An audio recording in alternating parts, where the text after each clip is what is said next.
Pues este es el contenido que vamos a abordar: su definición, etiología, epidemiología y factores de riesgo, la fisiopatología, cuadro clínico, diagnóstico, tratamiento y prevención. La siguiente, por favor. La siguiente. Bueno, pues la parotiditis, también conocida como papera, es una infección aguda sistémica por virus que se manifiesta de manera clásica por la hinchazón de una o ambas glándulas parótidas. La siguiente. Su etiología va a ser por un virus de la familia Paramyxoviridae del género Rubalovirus o virus de la parotiditis, y este se va a caracterizar porque presenta un RNA no segmentado de cadena de negativa única, además de que va a codificar 8 proteínas. Como mecanismo de patogenicidad va a tener una fosfoproteína, va a tener una fosfoproteína, una nucleoproteína y una polimerasa de fusión. Estas tres van a participar en la replicación viral y juntas, más un RNA genómico, van a dar lugar a una ribonucleocápside. Y esta va a ser una bicapa de lípidos que va a ser proveniente del hospedador. Esa bicapa de lípidos a su vez va a contener hemaglutinina y neuraminidasa, además de una proteína de fusión. Y estos van a ser indispensables, ya que... ¿Le puedes pasar la siguiente, por favor?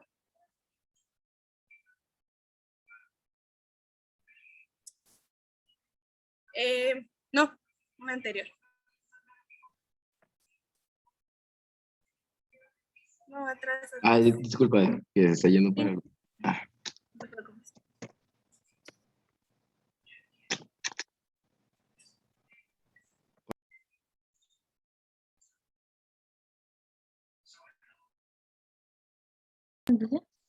No, la anterior. Bueno, es que se me trabó un poquito la computadora, discúlpame. Sí, no hay problema.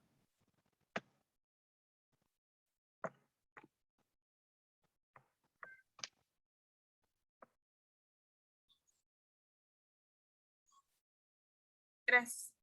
Bueno, esta hemaglutinina y neuraminidasa junto con una proteína de fusión se va a encargar de la unión de la célula o la unión a la célula, además de la penetración del virus. Igual tienen mucha importancia porque van a ser blancos principales sobre los que van a actuar los anticuerpos neutralizantes. La que sigue, por favor.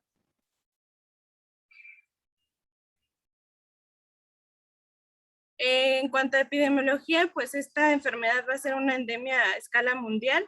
Van a surgir epidemias cada 3 a 5 años en países donde pues aún no se implementa la vacunación contra ella, y su incidencia global anual se calcula que es entre 100 a 1000 casos por 100,000 personas. En 1967 fue la introducción de la vacuna en Estados Unidos y pues se vio un decremento de los casos del 99.8%. Sin embargo, en el 2006 surge el brote mayor entre un rango de edad de 18 a 23 años. Antes se consideraba que era una enfermedad para los niños. Después de este brote, pues ya no, y se puede hacer la hipótesis de que es porque pues la inmunidad contra la vacuna disminuye conforme pasa el tiempo. La siguiente, por favor. Ok, bueno, pasando ya a la fisiopatología. Bueno, nosotros los seres humanos somos los únicos hospedadores naturales del paramyxovirus. Y este virus va a entrar a nuestro tracto respiratorio de forma silenciosa tras el contacto directo por gotitas de flush o fomites contaminados con saliva. Después, va a empezar la replicación local en el epitelio respiratorio y ganglios linfáticos. El virus va a penetrar en nuestra parótida a través del conducto de Stennon, en el cual sufre la primera multiplicación. Así provoca una viremia a tejidos blancos, a tejidos blancos, perdón, es decir, a nuestras glándulas salivales, más específicamente pues nuestras parótidas, produciendo una reacción inflamatoria aguda en estas. Después, se produce la viremia generalizada con el avance del virus a través de los ganglios linfáticos a los testículos o ovarios, y en raras ocasiones también puede alcanzar afectar al páncreas, riñones y sistema nervioso central, así como los ojos y oído interno. Los conductos parotidios muestran descamación en el epitelio y leucocitos polimorfonucleares en la luz. Si observamos la grafiquita del lado izquierdo, la que está de colores, vemos que los primeros signos de enfermedad se pueden presentar a partir del día 17 al 20, es la parte de la enfermedad en la que está de color azul, y bueno, que más allá de esos días ya empiezan a manifestarse las complicaciones, consecuencia de la diseminación generalizada. Y el virus se disemina desde una semana antes hasta una semana después del inicio de los síntomas. Siguiente, por favor.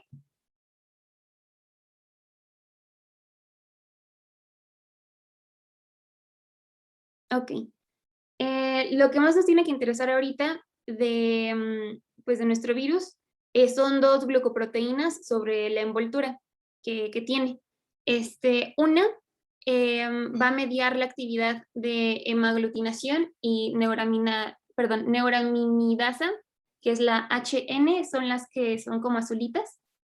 Y la otra es la responsable de la fusión de la membrana lipídica, que es la F, o aquí las verdecitas, las que son las bolitas. Bueno, va a permitir la fusión de la membrana lipídica con la célula hospedadora. Y, a ver, siguiente, por favor, para que desaparezca esa tantita. Gracias. Entonces, el virus inicia la infección al adherirse a la espina HN con el ácido siálico de la superficie celular, y la proteína F va a promover la fusión con la membrana plasmática. Se decapsida el virus y penetra la célula así para desenvolver su material genético y entrar en el proceso de transcripción, traducción y replicación dentro de su citoplasma. Los virus ya maduros se liberan por gemación a partir de las membranas celulares de la célula hospedadora para seguir infectando a más células adyacentes o viajar por el sistema linfático a otros sistemas importantes. Siguiente, por favor. Ok, los datos importantes que tenemos que recordar. Pues su mecanismo de transmisión va a ser por la saliva, con gotículas de flujo, al estornudar, toser, o por objetos que hayan estado en contacto con la saliva de una persona infectada. También que la enfermedad es más frecuente entre los 5 a los 15 años de edad, especialmente durante el invierno o primavera. También que los anticuerpos contra esta infección se transmiten a través de la placenta y se pierden gradualmente en los primeros 6 meses de vida, y por eso es necesaria la inoculación contra este agente infeccioso durante el primer año de vida.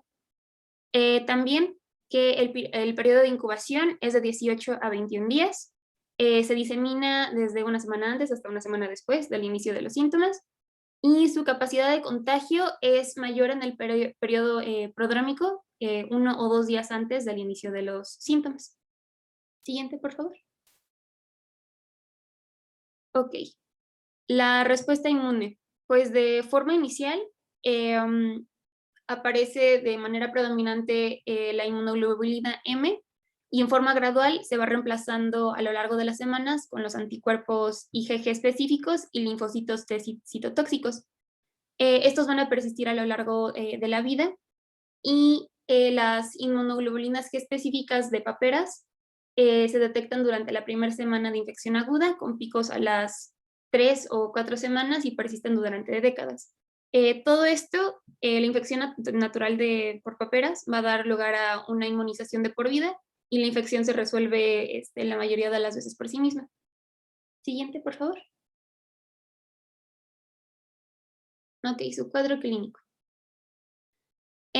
Pues hasta la mitad de las infecciones por este virus es asintomática o causa síntomas respiratorios inespecíficos. Las infecciones asintomáticas van a ser más frecuentes en los adultos que en los niños, pero como síntomas prodrómicos vamos a tener, bueno, van a consistir más bien, perdón, en febrícula, malestar general, mialgia, cefalea y anorexia. Y pues ya los demás signos y síntomas son alrededor de pues sí, de los efectos que tiene sobre la glándula parótida, como que el paciente a menudo refiere dolor de oído y tiene dificultad para comer, deglutir o hablar. También es posible que no afecte a ambos lados al mismo tiempo y pues que la inflamación pueda ser bilateral ya de 2 a 3 días. En 2 o en 3 días, que ya se convierte de forma bilateral. También el dolor a la palpación, en ausencia de aumento de volumen, la tumefacción de glándulas parótidas y submandibulares, el enrojecimiento del orificio del conducto de Stennon y rubor, calor y tensión de la piel que cubre a la glándula afectada. Siguiente, por favor. Ok. Pues aquí es un esquema... no. Bueno, aquí es nada más una fotografía, bueno, no es una fotografía, una imagen de un paciente 3 días antes de contraer parotiditis y pues que el avance rápido y ya la inflamación de sus parótidas. Siguiente, por favor. Bueno, no se puso la imagen. De complicaciones, pueden ocurrir entre la primera y tercera semana y van a ser el resultado de la propagación del virus a otros sitios. Estas son infrecuentes y rara vez la infección es letal, pero se ha visto que el compromiso sistémico ocurre predominantemente cuando se presenta después de la pubertad. Y pues del 15 al 30% de los enfermos adultos van a acompañar la parotiditis con orquipididimitis, y el 15% de los infectados también puede presentar compromiso del sistema nervioso central. Siguiente, por favor. Ok. La epididimorquitis es la siguiente manifestación más frecuente de la infección por el virus de la parotiditis y pues se desarrolla en el 15 a 30% de los varones postpuberales. Puede ser de manera unilateral o bilateral. Su replicación viral va a ser en los túbulos seminíferos y produce una infiltración linfocitaria infiltración linfocítica y edema. Casi siempre ocurre en la primera semana de la parotiditis, aunque igual puede desarrollarse hasta las 6 semanas posteriores o incluso en ausencia de la inflamación de las parótidas. El testículo va a ser doloroso, sensible y puede aumentar varias veces su tamaño normal. Este trastorno casi siempre se resuelve en una semana, aunque la mitad de los varones afectados con esto desarrollan atrofia testicular que se acompaña con fiebre, náuseas y cefalea. También puede haber esterilidad después de, bueno, más bien es rara que se encuentre esterilidad después de la parotiditis, aunque sí se calcula que la fertilidad es inferior a la óptima. En el caso de las mujeres, se puede producir oforitis, pero esta ya es mucho menos frecuente, nada más, se presenta solamente en el 5% de las mujeres postpuberales infectadas y pues se acompaña de dolor abdominal inferior, vómito y mastitis en adolescentes. Y en raras ocasiones se vincula con esterilidad o menopausia prematura. Siguiente, por favor. Ok. De las afectaciones del sistema nervioso, puede producir meningitis. En el 50% de los casos no se manifiestan pues, la parotiditis clínica, solamente la meningitis. El menor al 10% presenta la meningitis y es su predominio en los varones. Este va a penetrar el sistema nervioso central a través de los plexos coroideos y va a infectar a las células ependimarias y pues se va a encontrar en el líquido cefalorraquídeo. Los hallazgos clínicos que vamos a ver va a ser fiebre elevada, malestar general, letargo, cefalea, vómito, rigidez de cuello y crisis epiléptica. Y esta suele desaparecer de 7 a 10 días. La encefalitis es consecuencia de la extensión directa de la infección viral desde el epénimo del plexo coroideo hasta las neuronas del parénquima. Sus manifestaciones clínicas van a ser obnubilación, convulsiones generalizadas, fiebre, afasia, paresia, y su recuperación va a ser completa. La tasa de mortalidad es del 0.5 al 2.3%. Siguiente, por favor. Ok, otros trastornos ocasionales pueden ser ataxia cerebelosa, parálisis facial, síndrome de Guillain-Barré, cambios conductuales, mielitis transversa o hidrocefalia. Siguiente, por favor. Ok. De pancreatitis va a aparecer menor al 10% de las personas que enfermen y ya en las fases tardías de la enfermedad. Los hallazgos clínicos que podemos encontrar es dolor agudo localizado en el epigastrio, irradiado a flanco izquierdo y al dorso, náuseas, vómitos, fiebre, escalofríos y diarrea. Y pues se va a encontrar aumentada la actividad de la lipasa en sangre y la actividad de la amilasa en sangre y orina también va a estar elevada en la parotiditis y se remite habitualmente de forma espontánea en 7 días. Siguiente, por favor. Ok. Las afectaciones a oídos. Por ejemplo, en casos de infección del sistema nervioso central, la diseminación también puede ocurrir a través del líquido cefalorraquídeo, y dado que la perilinfa se comunica con este, puede causar una infección a la cóclea y daño al órgano de Corti y la membrana tectorial, lo que podría causar una sordera transitoria o permanente.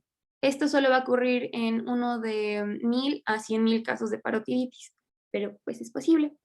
En el caso del embarazo, solamente en el primer trimestre va a representar una amenaza, ya que aumenta el riesgo de aborto. Posterior al primer trimestre, no aumenta el riesgo de parto prematuro ni de defectos congénitos. Igual, la diseminación intrauterina o placentaria ocurre en la gestación temprana como en la tardía.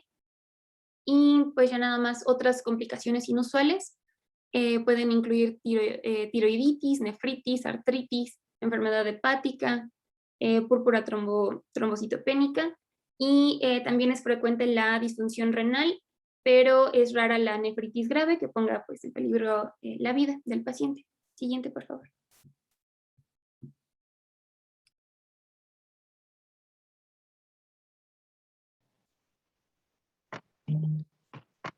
Bueno, ya pasando al diagnóstico, pues el diagnóstico de la parotiditis endémica, le llaman endémica o pandémica.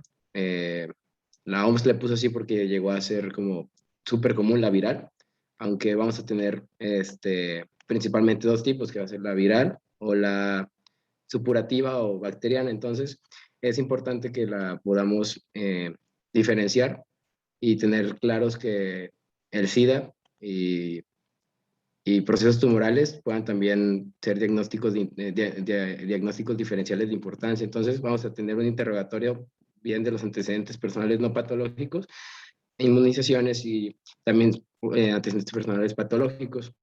Ahí vamos a explorar la región parotidia y para identificar a través de la palpación la consistencia y la movilidad de la tumefacción.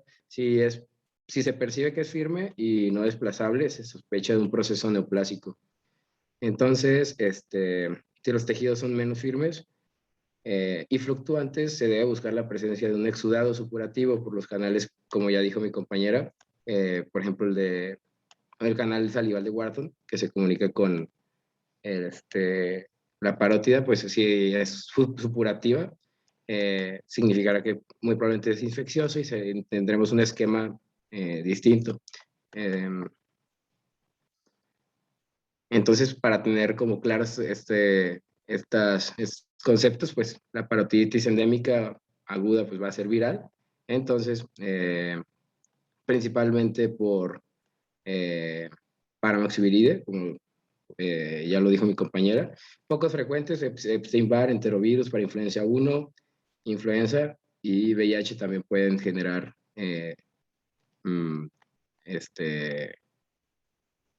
infecciones agudas, y la bacteriana por Streptococcus aureus. En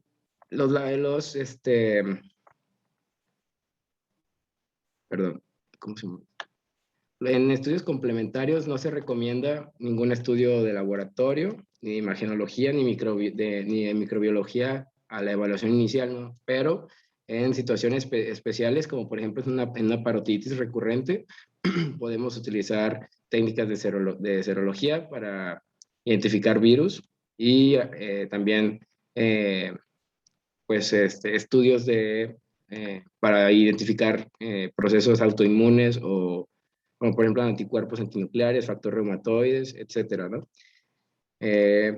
También indicaciones de derivación o ingreso hospitalario será pues complicación de la parotiditis epidémica, meningitis, como ya hablamos de las complicaciones, mi compañera. Pero pues la mayoría pues será un tratamiento, bueno, un diagnóstico, una parotiditis pues sin complicaciones en general. Como tratamiento ya, pues en el caso de la parotiditis endémica viral, pues sí, el cuadro clínico se remitirá espontáneamente entre 7 y 10 días. Entonces el tratamiento será orientado al control de los síntomas, con analgésicos, antiinflamatorios, antipiréticos, y como en todas las enfermedades virales, pues no tenemos por qué utilizar ningún antibiótico, pero sin embargo, si detectamos casos supurativos, pues vamos a tomar un esquema con antibiótico. También el tratamiento se puede complementar con un sondeo y dilatación del conducto principal salival bajo anestesia local. Estos son como los principales fármacos para control de síntomas generales, como el acetaminofén, el ácido acetil salicílico. Tenemos las dosis para lactantes, para mayores, dosis pediátricas y dosis ya para adultos. También ibuprofeno, antiinflamatorios, y etcétera. Ya como tal, en una parotiditis microbiana, que ya podamos identificarla, vamos a utilizar en caso neonatal la cloxaciclina de 100 miligramos por kilo por día en 4 dosis intravenosa, más gentamicina 5 miligramos por kilo por día en una dosis intravenosa durante 10 días. Y en la alternativa vamos a tener la cefalocina. En un lactante niño, pues vamos a poder utilizar amoxicilina, ácido clavulánico 100 miligramos por kilo por día, de amoxicilina en 3 o 4 dosis intravenoso, o como alternativa la cloxaciclina o la cefazolina, o clindamicina o vancomicina. En la parotiditis aguda recurrente no se recomienda utilizar un antimicrobiano, si es que no estamos detectando ningún factor bacteriano, pero pues ahí está la opción, la alternativa de también utilizar amoxicilina por 40 miligramos por kilo por día, en 2 a 3 dosis vía oral. Otras medidas, pues ya como medidas de soporte generales, pues el tratamiento de la parotiditis aguda, pues ya hablamos de los tratamientos analgésicos, antitérmicos, antiinflamatorios, hidratación, aplicación de frío local, y también nos dice la bibliografía de evitar los fármacos cialogogos también. No se ha establecido la eficacia de la profilaxis post-exposición. También se recomienda un aislamiento domiciliario hasta la resolución de la tumefacción, al menos 5 días desde el comienzo de los síntomas. Y obviamente estar al tanto de la revisión del estado vacunal del paciente y sus contactos y vacunación de los susceptibles con vacuna triple vírica. Entonces, pues como tal, la prevención la tenemos con la vacuna triple viral. Triple viral porque con esta vacuna vamos a obtener protección contra sarampión, parotiditis y rubiola, que todos los tres son parte de la familia Paramoxiviridae. 0.5 mililitros por vía subcutánea en la parte anterior del muslo del brazo. Aquí tenemos el esquema, y la SRP, la primera dosis se dará a los 12 meses de vida, y el refuerzo será a los 6 años. ¿Alguna duda hasta ahorita? ¿Todo bien? Supongo que sí. ¿Dudas, Sí, todo bien. preguntas? Sí, todo bien. Antes de que pases a tétanos, ¿alguna duda o pregunta? ¿Cuál es la diferencia entre el esquema de tratamiento de un niño o de un pediátrico a un adulto? ¿Y cuál es la diferencia clínica entre uno y otro? ¿Es igual? Pues todo depende, si es aguda, pues va a ser tratamiento de síntomas con unas dosis específicas pediátricas. Y en cuestión de la clínica, pues ¿Cuál sería entonces el tratamiento antimicrobiano más sensible? Porque mencionaron ahí doxiciclina, mencionaron cefalosporinas de tercera generación, vancomicina, que ya es un tratamiento antimicrobiano más, pues ya de alguna manera más específico de amplio espectro. Apenas se está yendo el helicóptero. Pero ¿cuál es el tratamiento específico? pues esta bibliografía la obtuve de la guía AB, pero pues nada más manejaba este esquema, no lo sé. Ok. El más específico, empírico, porque me están poniendo arriba, empírico significa que no han iniciado todavía en la toma, o que no tienen el resultado de una toma de muestra de algún cultivo, de alguna muestra serológica, es amoxicilina con ácido clavulánico. Porque en teoría es un cuadro auto limitado, es decir, que no debe de tardar más de 7 a 10 días. Pero sí es muy importante que sepamos que que las quinolonas o ciertos antibióticos pueden causar efectos adversos en los niños. Y hay que tener mucho cuidado con ellos, ¿sí? Sobre todo en los niños más pequeñitos, en los lactantes. Entonces, amoxicilina con ácido clavulánico sería el tratamiento empírico de elección.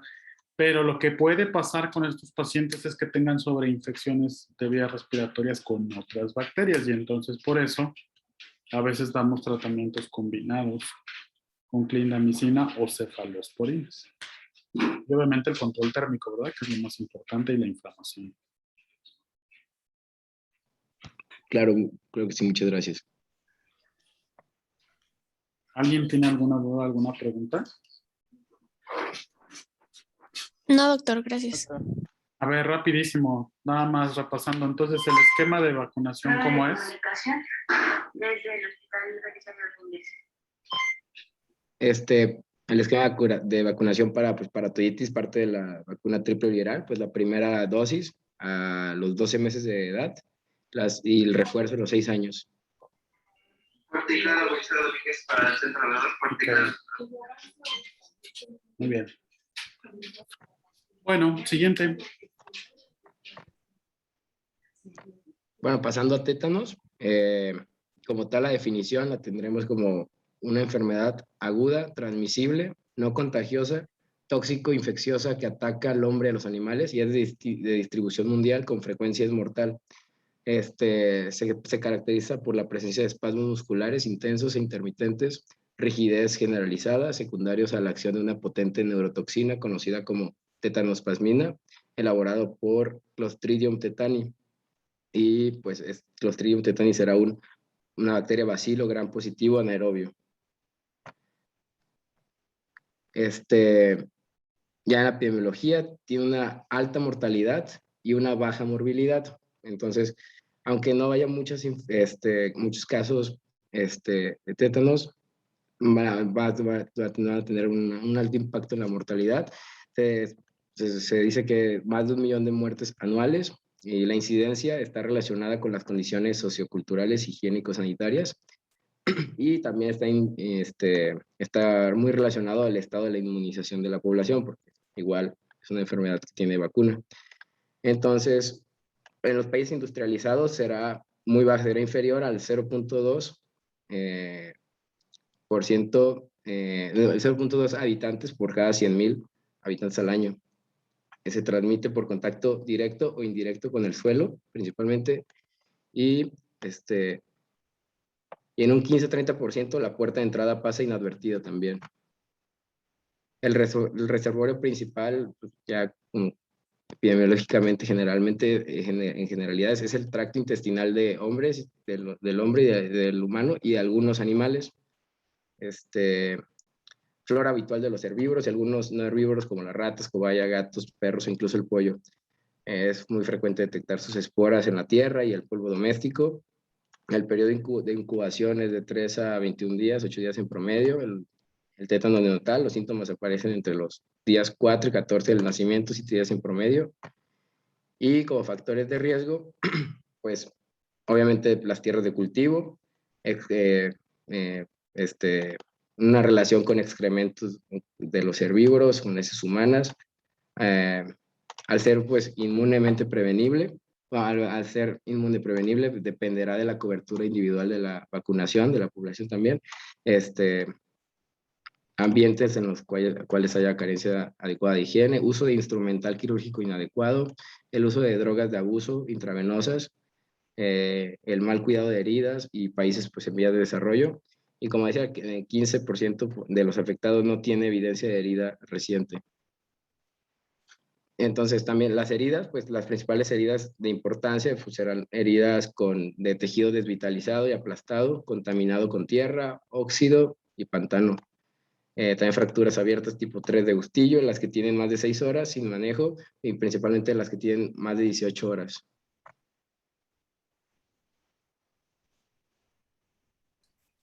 Bueno, pasando a la fisiopatología, Clostridium tetani va a producir 2 toxinas, tetanolicina y tetanoespasmina. Tetanolicina no va a participar en la patogenia, no tiene importancia clínica, pero tetanoespasmina sí. Es considerada la toxina tetánica y es quien va a producir todas las manifestaciones clínicas de la enfermedad. Es importante mencionar que el factor predisponente para que las esporas tetánicas puedan germinar es un área con un potencial muy bajo de oxidorreducción. Como nos mencionó Saúl, son, por ejemplo, heridas que provocan un área de necrosis y que pues se van a convertir en anóxicas. La siguiente, por favor.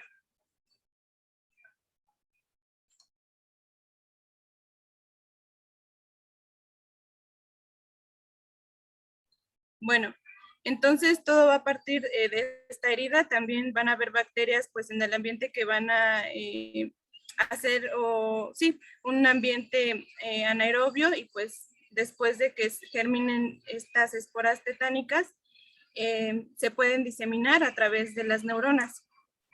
La siguiente, Saúl. Y pues una vez que esté en contacto la toxina con el sistema nervioso central, la siguiente van a viajar a través de las neuronas motrices hasta llegar a la médula espinal, donde van a actuar, esta toxina actúa a nivel de las células del asta anterior. Y una vez estando ahí, la siguiente, Saúl, por favor. Pues se van a unir específicamente a los lípidos gangliosos que se van a encontrar en el borde externo de la interneurona inhibitoria. Como se puede ver, son esas salchichitas, como que parecen salchichitas que están unidas a la interneurona inhibitoria. Bueno, entonces es importante mencionar que hay una cadena ligera que es la endopeptidasa y esta va a desdoblar la proteína 2 asociada a la vesícula o VAM.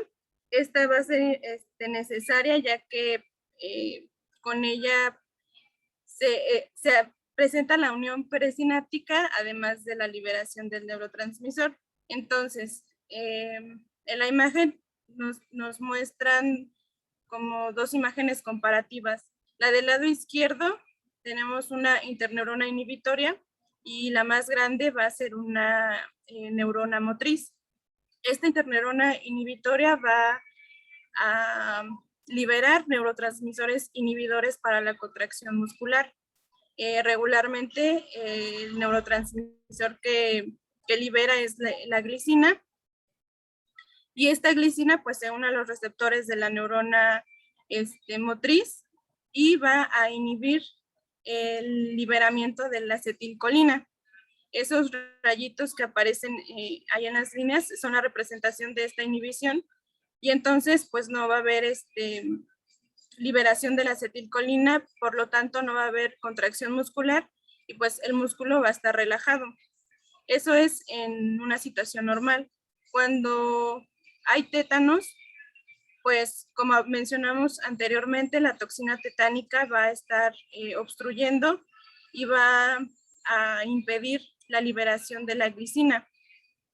Entonces, pues no va a haber esta inhibición de la contracción muscular, y por el contrario, pues va a haber una liberación continua de acetilcolina, y por lo tanto, pues va a haber contracciones persistentes, que es lo que va a producir esta enfermedad. Es el síndrome característico, que es como resultado pues la parálisis espástica, convulsiva y una contracción permanente de los músculos afectados.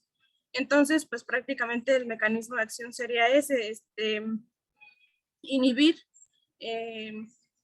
bloquear la inhibición de acetilcolina, y por lo tanto, pues una contracción, se va a generar una contracción persistente. Por ejemplo, cuando las neuronas musculares de los músculos, bueno, cuando los músculos de la boca se ven afectados, pues la persistencia de esta contracción va a hacer que se limite el movimiento, y entonces se va a generar un signo característico del tétanos.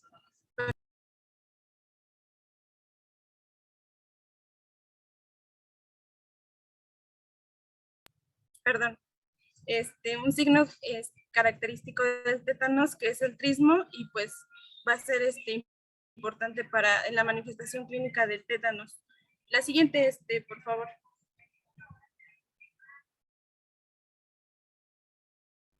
Bueno, las manifestaciones clínicas se van a dividir en dos, pueden ser generalizadas y también locales. Las generalizadas principalmente, como mencioné antes, van a estar afectados los músculos de la cara y mandíbula, y esto pues se dice que es porque como va a ser del sistema nervioso central hacia la médula espinal en una dirección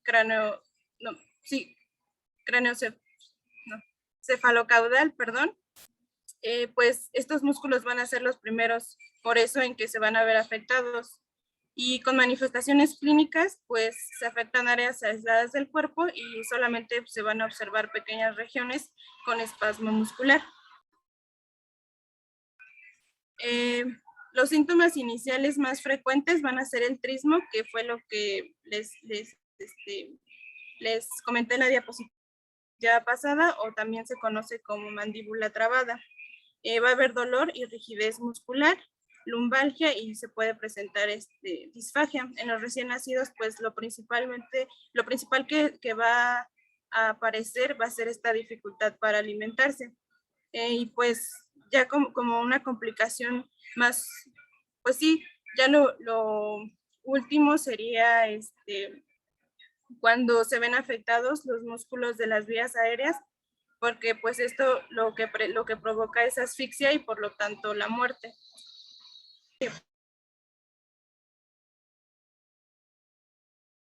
Y tenemos este algoritmo que es de la progresión clínica y patológica del tétanos. Arriba pues nos muestra como esta progresión patológica, y abajo las manifestaciones clínicas que se van presentando. Primero, pues como lo mencionamos, hay una infección de herida y por lo tanto una multiplicación de Clostridium tetani, y aquí no van a haber síntomas.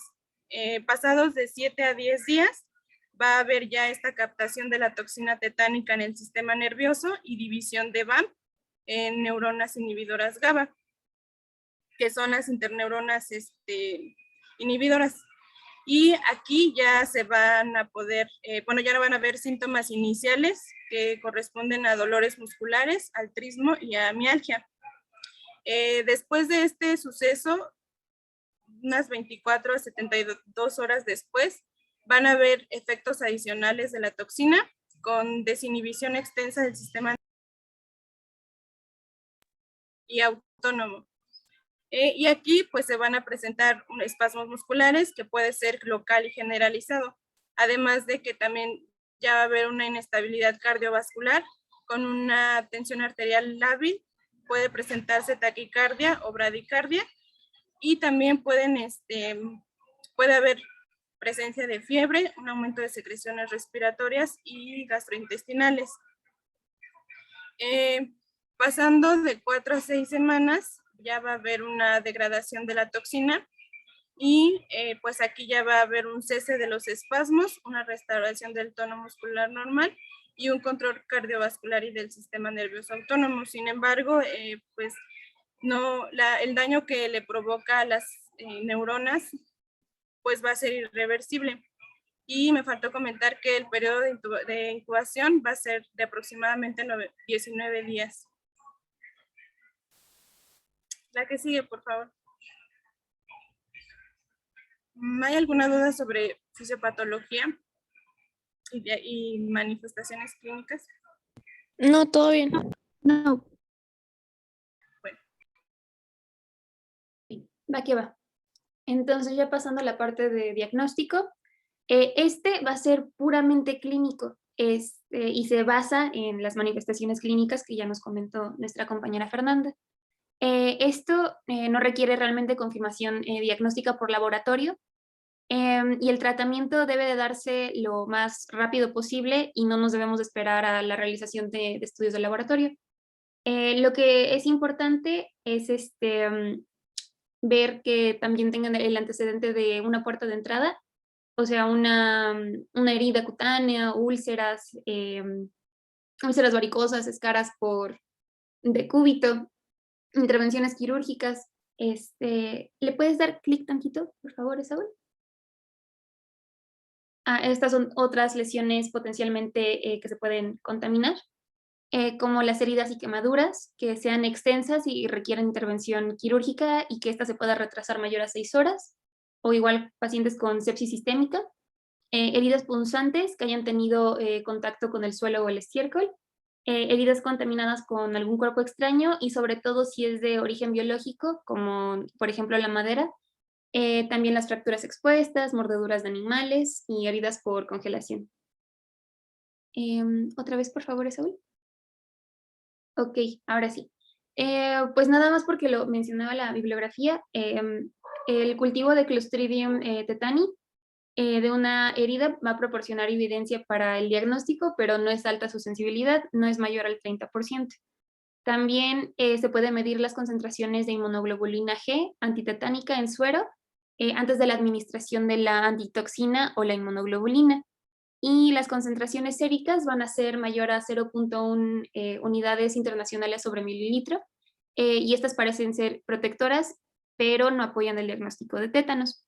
También se ha utilizado la reacción en cadena de la polimerasa, PCR, para la detección de toxina tetánica, pero se desconoce igual su sensibilidad. Siguiente, por favor. Como diagnósticos diferenciales, los trastornos que vayan a simular el tétanos generalizado, pero, por ejemplo, podría ser también una intoxicación por estricnina y reacciones distónicas a los fármacos antidopaminérgicos. Pero por lo general, la rigidez muscular abdominal es continua en el tétanos y es episódica en los otros dos trastornos. En el tétano cefálico lo podemos confundir con otras causas de triismo que igual afectan la musculatura dependiente de los nervios craneales, como una infección severa faríngea. También la hipocalcemia y meningoencefalitis se incluyen en el diagnóstico diferencial de tétanos neonatal. Siguiente, por favor. Ok, como tratamiento. El tétanos es una emergencia médica que va a necesitar atención hospitalaria, tratamiento inmediato con inmunoglobulinas humanas antitetánicas, la cura enérgica de la herida, fármacos para controlar los espasmos musculares, antibióticos y la vacunación tetánica. Siguiente, por favor. Ok, nuestro tratamiento se va a centrar en 5 puntos o 5 objetivos. El primero va a ser eliminar el foco de origen de la toxina y neutralizar la toxina no fijada. El segundo va a ser evitar o controlar los espasmos musculares que se produzcan. El tercero, estabilizar la vía aérea y cardíaca. Cuarto, tratar las complicaciones por el tratamiento, ya que cada medida empleada trae frecuentemente consigo alguna, alguna infección o suceso adverso. Y ya el último punto, pues ya es el curso primario de inmunización. Siguiente, por favor. Ok, entonces, en primer lugar, nuestra herida. Vamos a tener 3 puntos esenciales. La primera, pues la limpieza y desbridación de la herida, ya que suciedad y tejido muerto promueven la proliferación de Clostridium tetani, y pues es fundamental que sea urgente y minucioso, y sobre todo en las heridas profundas. Lo segundo va a ser la aplicación de antitoxina, que puede ser la TIC humana o la equina, que la equina, no sé realmente cuál se utiliza en México, porque decían que la equina se utilizaba en países con bajos recursos. Entonces, pues, pero la principal y la que tiene mejor efectividad es la TIC humana. Esta va a ser de 500 a 6,000 unidades internacionales por vía intravenosa, o ahí lo puse mal, no era VI, perdón, era por vía intramuscular, es IM. Y va a ser esta en una sola dosis. También es importante aplicar antibiótico en la zona de la herida, y el fármaco de elección va a ser metronidazol de 500 miligramos, igual vía intravenosa, cada 6 horas por 7 días. El segundo es la penicilina, con 6 millones de unidades vía intravenosa cada 6 horas.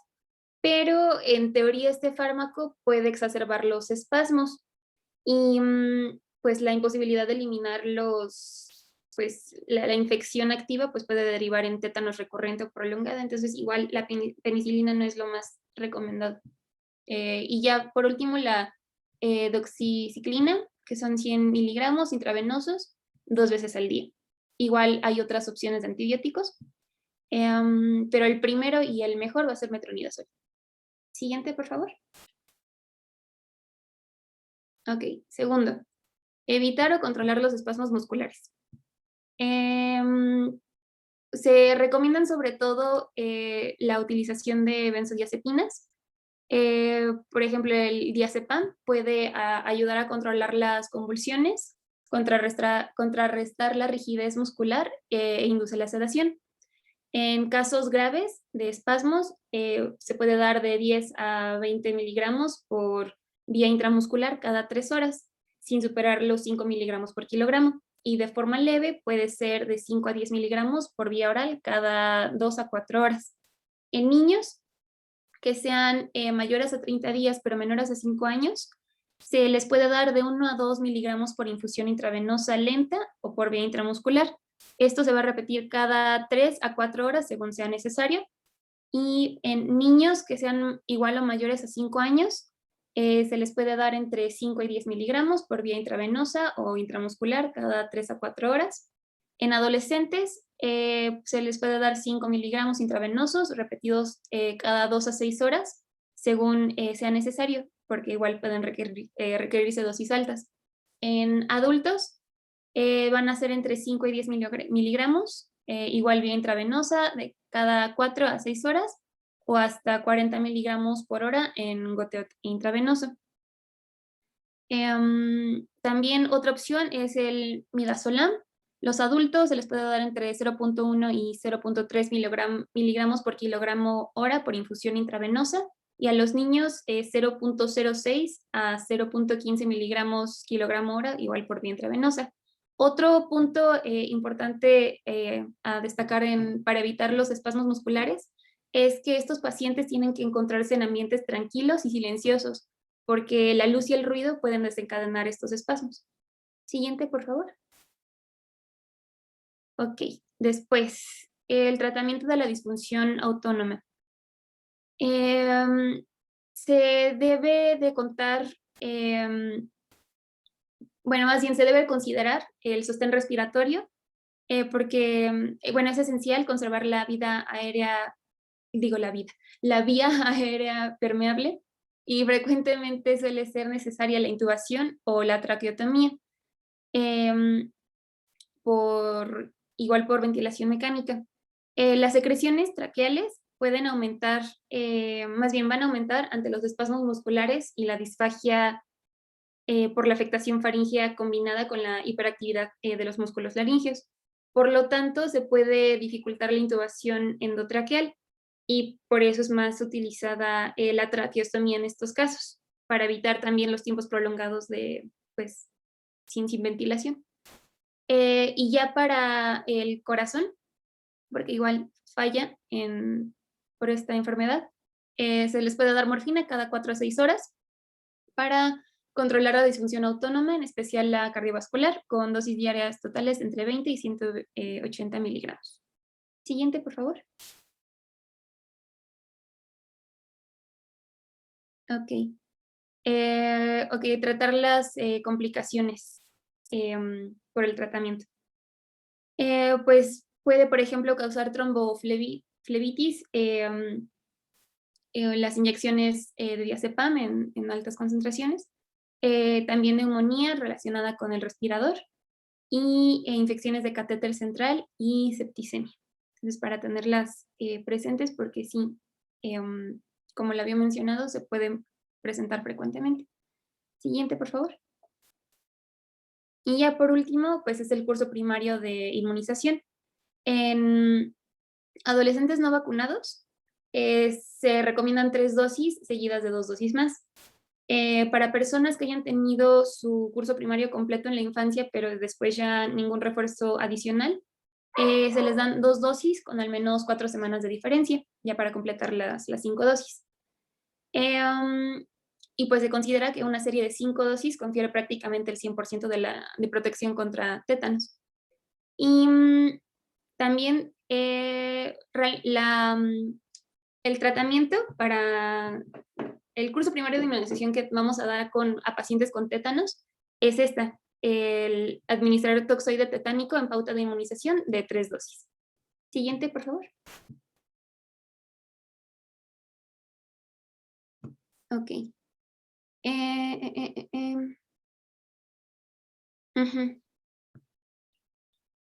Eso, ¿le puedes dar clic otra vez tantito? Que nada más para ver si se quita. No. Ok, a ver, aguántame tantito. Híjole. Perdón. Déjenme quitar tantito esto. No, ¿qué hice? Ya, ahí está. Ahora sí. ¿Alguna duda, alguna pregunta de lo que puso su compañero? Ya, perdón, ¿ahí terminó? No, doctor, perdón. Ah, Perdón. ¿qué falta? Ay, bueno, es que ahí había una imagen de otra cosa. Pero, ok, la forma normal de la aplicación de la vacuna va a ser la pentavalente acelular, que va a ser contra difteria y tétanos, poliomielitis e influenza. Se va a aplicar a los 2, 4 y 6 meses las primeras dosis y un refuerzo a los 18 meses. También en la DTP, como nos había dicho nuestro compañero. Ah, no, perdón, él había mencionado la ISRP, perdón, no, esta es la DTP, que es difteria, tosferrina y tétanos. Así es. El refuerzo va a ser a los 4 años. Esa sería la inmunización primaria y ya la secundaria es en casos específicos. Sí. Siguiente, por favor. Ok. Sí, qué lástima, es que puse la otra cosa, pero bueno, ya rápido. El pronóstico, pues pues un rápido desarrollo del tétanos se va a desarrollar se va a relacionar con una enfermedad más grave y peor pronóstico. Y es importante que observemos el momento de inicio y la duración del periodo de incubación. Por ejemplo, y pues también observar los factores relacionados. En un adulto va a ser una edad mayor a los 70 años, un periodo de incubación mayor a 7 días y un periodo corto entre el primer síntoma y la hospitalización. En el tétanos neonatal, una edad menor y parto prematuro, un periodo de incubación mayor a 6 días y el retraso de la hospitalización. La recuperación casi siempre va a ser completa, a menos que los periodos de hipoventilación hayan sido prolongados, sobre todo en los niños y neonatos, ya que presentan mayor probabilidad de secuelas neurológicas como trastornos del aprendizaje, problemas de conducta, parálisis cerebral e hipoacusia. Siguiente, por favor. ¿Uno antes? Ok. La prevención en el recién nacido se va a basar en 4 puntos: el parto en condiciones higiénicas, la atención adecuada al cordón, la vacunación materna y la inmunización del lactante. El método que se ha utilizado aquí en México es que todas las mujeres en edad reproductiva reciban un curso primario de inmunización, educación y parto sin riesgo y prácticas postnatales, precisamente para prevenir que los bebés nazcan que se puedan infectar con tétanos. Y la mujer que en edad fértil no haya sido vacunada previamente debe iniciar con una serie de 5 dosis, de acuerdo a las primeras 2 dosis aplicadas, con un intervalo no mayor de 4 semanas, la tercera dosis entre 6 y 12 meses, la cuarta al año de la tercera dosis, y la quinta dosis al año de la última aplicación. Siguiente, por favor.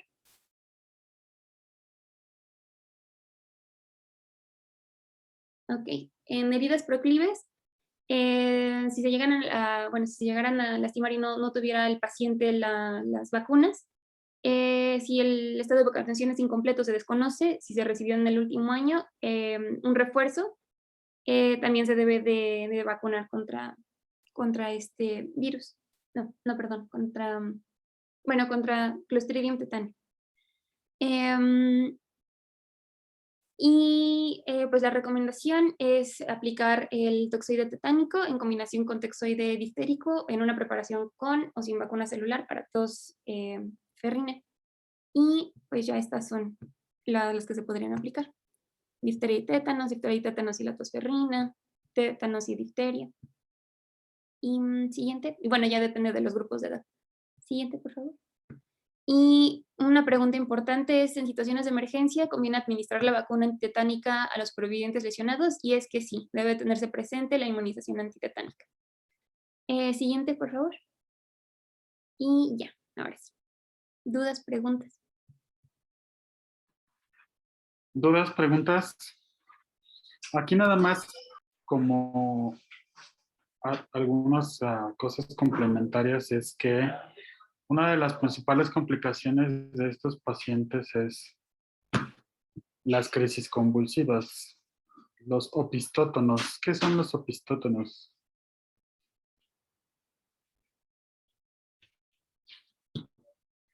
¿No? Es una postura donde están hiperextendidos, ¿no? Es una postura normal, pero lo más importante de esto es que es persistente o permanente. Entonces quiere decir que al hacer crisis convulsivas por esta postura, se mantiene persistente, y eso hace que el paciente entre en un estado como de crisis convulsivas de difícil control. El trismus mandibular, es una contracción de los músculos mandibulares, y eso es lo que complica a los pacientes para poder manejar la vía aérea. Entonces, en estos pacientes, cuando ya tienen pues una complicación por infección por Clostridium tetani y ya tienen afectación al sistema nervioso central, hay que meterlos en coma barbitúrico para que podamos hacer bien una relajación completa del sistema nervioso central, porque si no el paciente hace edema cerebral y por eso fallecen estos pacientes, ¿no? Es un diagnóstico de exclusión porque no es muy común, pero sí hemos visto casos de pacientes que lamentablemente tienen un contacto con algún sitio de entrada, con alguna herida previa hace algunos días anteriores y llegan pensando todo, ¿no? Que son crisis convulsivas de inicio, que es una neuroinfección. La neuroinfección es el primer diagnóstico diferencial, de hecho, ¿eh? Pero de repente nos damos cuenta de la exploración que tiene una herida por ahí maltratada y que esa es la fuente de exposición. A veces es difícil tener PCR en todos los hospitales para poder hacer un diagnóstico, pero es generalmente un diagnóstico clínico de exclusión. Y en dado caso en que no encontremos la fuente de entrada, pues sí está indicado hacer una punción y un análisis del líquido cefalorraquídeo, porque sí hay que hacer el análisis y hacer un diagnóstico diferencial con una neuroinfección. Entonces, normalmente las complicaciones de estos pacientes son raras, salvo en aquellos pacientes que se dejan o dejan de recibir tratamiento por una inoculación. Nada más. ¿Alguna duda, alguna pregunta? Yo tengo una duda, doctor. Sí. Es que había mencionado mi compañera, o no sé si no escuché bien, que los adolescentes en la inmunización, los no vacunados son 3 dosis y luego seguido de 2 dosis más. Pero no sé en qué periodo se debe de, o sea, cuánto debes de esperar para poner todas. Pues en general no hay un periodo específico. Es en general en la adolescencia son 3 dosis y las dosis de aseguramiento de refuerzo son 5 en total. Después de esas 5 dosis ya tenemos una profilaxis al 100%. Ahí ya no tendríamos problema para poder dar otro esquema de refuerzo, salvo que pasaran más de 10 años ya en la edad adulta y que el paciente tuviera un factor de riesgo importante para exposición. Por ahí lo mencionaba, pacientes que tienen heridas graves. Estoy hablando de heridas graves, no de una heridita de 1 centímetro, aunque es una fuente también de exposición, pero sobre todo estoy hablando de situaciones complicadas, como pacientes con fracturas expuestas, pacientes que tienen lesiones por empalamiento, amputaciones parciales, todo lo que involucre una contaminación masiva de una herida importante. Si el paciente no desconoce su esquema o no tenía el antecedente, hay que aplicarlo. Y en los adolescentes, pues en general, las 3 dosis y las 5 de refuerzo. No hay un tiempo en específico. Entre esas 5 no, o sea, pueden ser de una sola vez.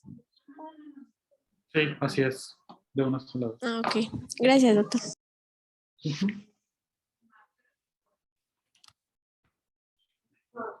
¿Alguna otra duda? Yo sí, doctor.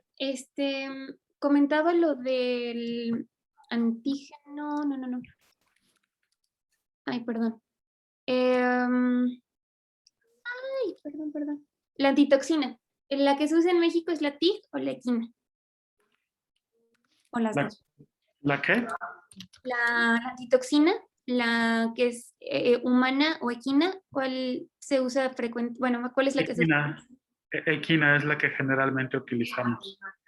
El problema de la antitoxina equina es que es difícil de conseguir. Casi no la tenemos. Y generalmente se maneja en medio público, no en medio privado. Normalmente lo encuentran más en centros de salud o en el medio público que en el medio privado. Pero generalmente sí, la que se utiliza es la equina. Ok, gracias, doctor. Uh-huh.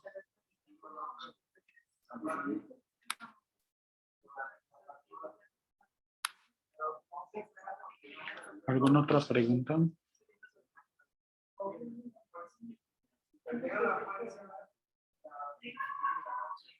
No, bien. doctor, ya todo bien.